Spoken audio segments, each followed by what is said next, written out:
Hey friends, today I want to talk to you about Kristallnacht, or the Night of Broken Glass, and explain how similar tactics are being used today by the left-wing media, the Black Lives Matter organization, Antifa, and the Democrat Party. If you're not familiar with Kristallnacht, I'll give you a brief summary, but before I do, I need to ask you a favor. Ever since I began to speak out against the media narrative, Facebook has had it out for me. Well, over the last 30 days, the restrictions have gotten so bad that not only am I unable to post to my business page, but I cannot even share my private posts in groups, including groups that I have created. Therefore, I'm asking all of you to follow me on Parler and my other platforms. I understand that Parler hasn't taken off yet, but they don't suppress free speech, and I feel it's fitting that I become more active there. You can also subscribe to my YouTube channel, follow me on Twitter and on Instagram, but don't be surprised if I am removed from those platforms before too long. Now, back to Kristallnacht. In early November 1938, a 17-year-old Polish and Jewish boy by the name of Herschel discovered that his parents had been exiled to Germany and sent back to Poland. Outraged, on November 7, 1938, he shot a German diplomat in France.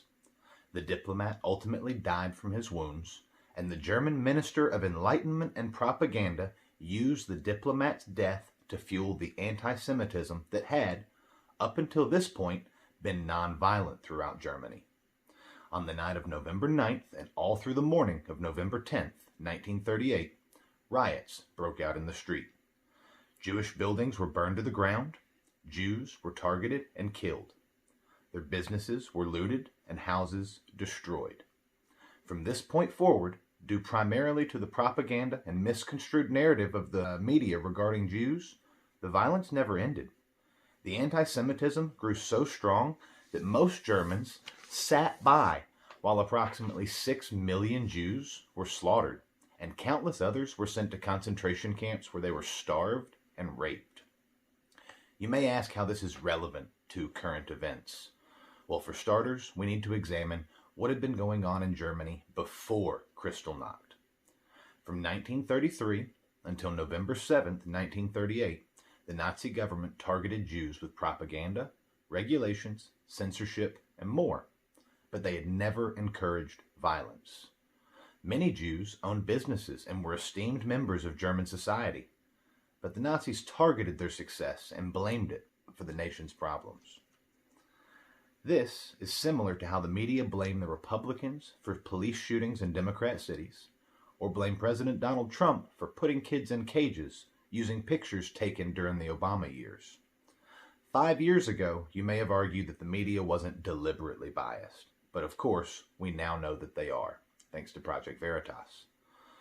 Not only did Nazi propaganda blame Jews for all of Germany's problems, they also took their property and imposed taxes on Jews, similar to today's demands for reparations.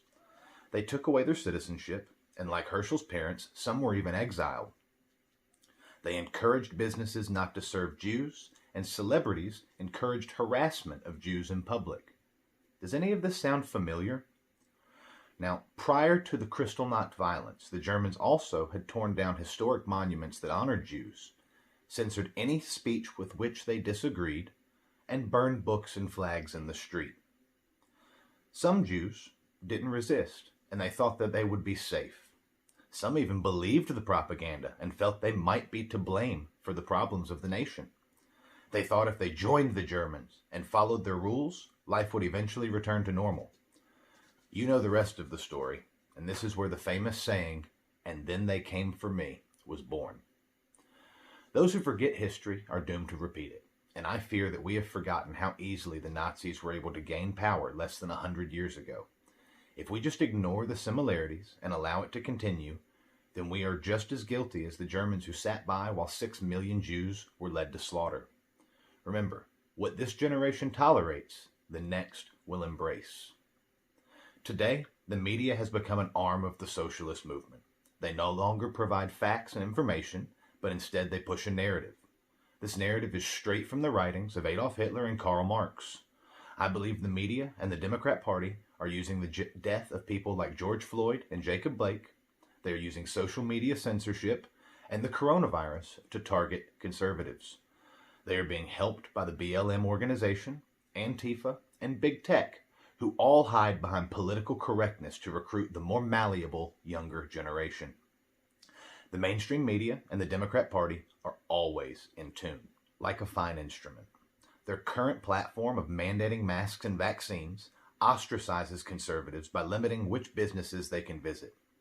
Shutting down businesses arbitrarily has led to a strong level of government dependence that many wish would remain permanent. And the specific targeting of certain industries shows you exactly which portion of the population that they want to recruit.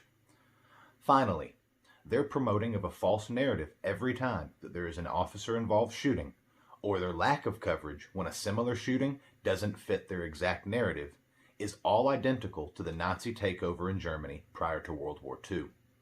In the words of Phil Valentine, media bias is not always what they tell you, it's what they don't. Now, I appreciate you watching this video. We have to make sure that we do not fall victim to history repeating itself. We cannot allow propaganda to divide us, and we cannot allow false narratives to grip our nation. Thank you for watching. Please remember to download and look me up on Parler at Robert Chase Matheson. And even though I'm getting off Facebook soon, please like this video, give it a share, and click the bell up top. Thanks for watching.